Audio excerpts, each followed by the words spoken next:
Hey guys, so this is day 3 of my gratitude jam. I started this series because I realized, you know what? The more challenging life gets, the more gratitude I need in my life.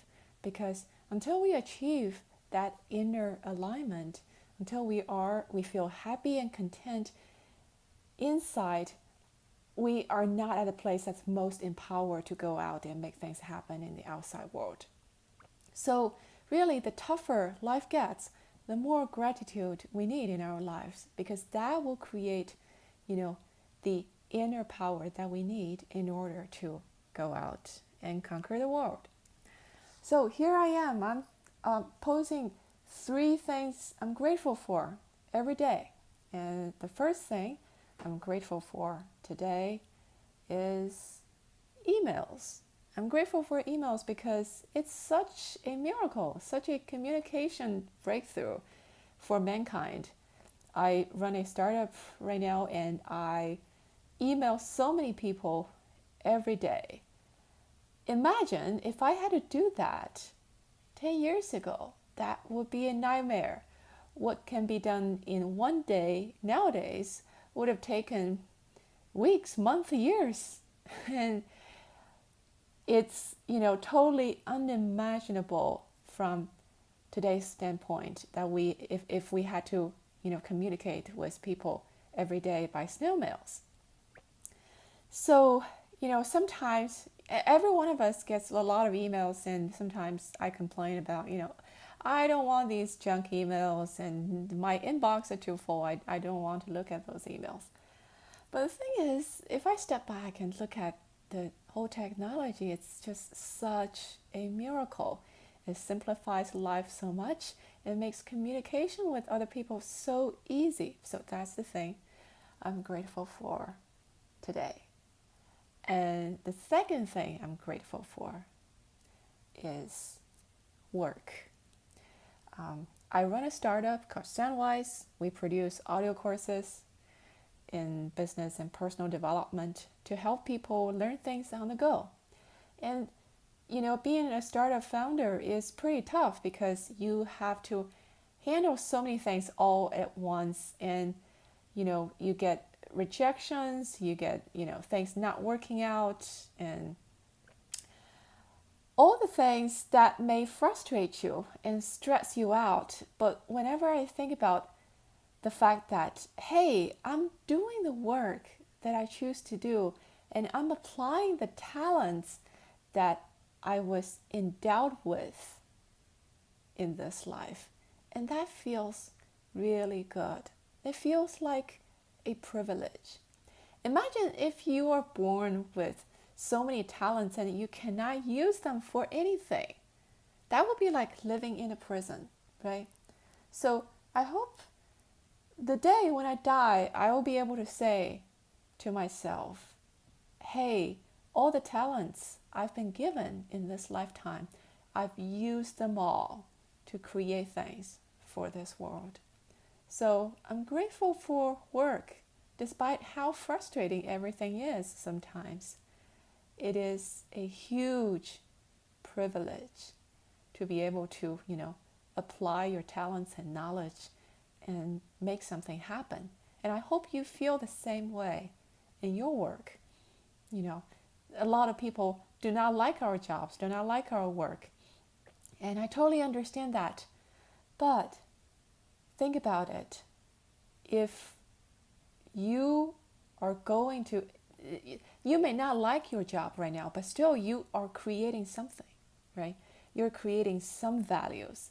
And that is an amazing thing that is worth celebrating and worth feeling grateful for.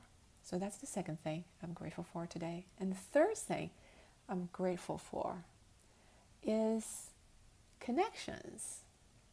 So today we did a audio course recording with this expert in storytelling for business. His name is Paul Smith. He has 2 best-selling books on leadership and storytelling, and also marketing and sales and storytelling. They are awesome books, and he's such an awesome presenter. I sent him a email a few days ago and asking if he would create an audio course for Soundwise. And he like usually, these emails that I send out, I don't hear back from people, for a day or two, and that's normal. And he immediately responded and he was like, "Oh, I'm really excited about your idea. This is such a cool startup idea, and I would love to do that." And that just like really touched me, that he was like even more enthusiastic about this about the idea of my company than myself. So, and we did a great recording today. So I'm thankful for connections like that. We didn't have any mutual connections, and the connection was it happened because of two people had similar vision about a new creation, and we wanted to make that happen. That's just such a beautiful thing. So I hope you can check out his book. Just Google Paul Smith and storytelling, and you will find him.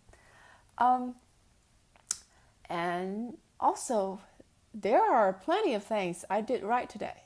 So I'm going to tell you about those. The first thing I did right today is I took a nap. I took a nap in the afternoon because I like after lunch I was feeling I had like 2 phone calls, and after lunch I was feeling so tired, so I decided to take a nap and take care of myself so that I'm more invigorated to create more beautiful things in the world. And that's something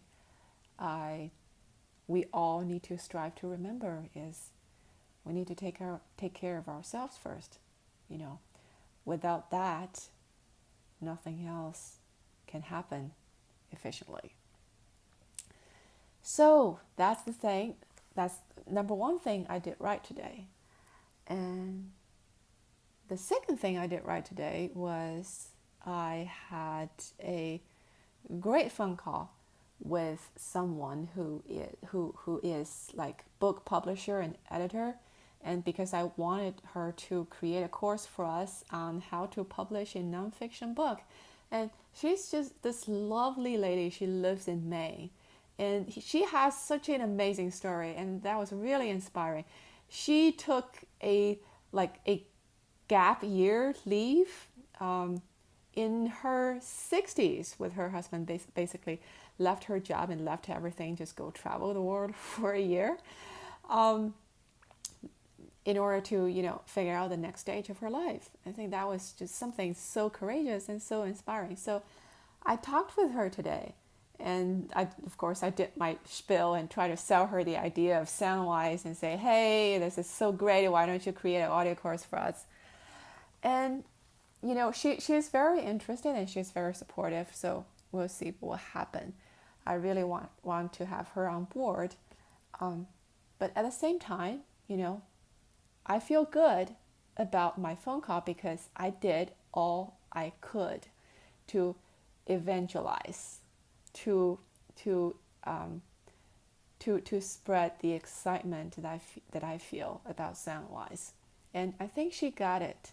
So, no matter what happens, we all need to remember that as long as we tried our best, the rest is up to the universe. So, I will always hold myself accountable for trying my best to make things happen instead of judging things by the outcome. And that's very, very important for a happy life because, the outcomes, most of them, we cannot control. And the third thing, let's see. The third thing I did right today was I take action. I took some action to move towards my goals for my company today. I had a conversation with one of my advisors this morning, and it was actually kind of a very stressful conversation because I was so excited there about the progress we've made, And my business mentor was telling me, he was reminding me things like, oh, you only have like a few months of financial runway left. You need to think about how to go out and raise money, and in order to raise money for your startup, you need to get all these such and such long list of things done before. And talking to him was like, oh, really? Oh, nothing was going right. I know, like nothing was going right, and it really depressed me.